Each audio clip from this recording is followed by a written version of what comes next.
Hi, my name is Nayan Jain. I am from Hingoli, like my hometown, and I done my graduation in BBI, Bachelor of Banking and Insurance, and after that I completed my post graduation in MCom.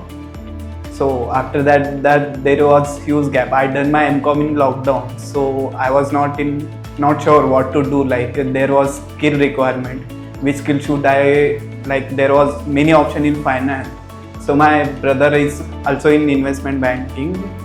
So he suggests me to you should do investment banking job. So I get like reference through my brother's MIE. So I would like to tell it was best experience in Magic Institute of Excellence, and it was great lectures. Like I saw the recorded, so I completed this course in 2 months.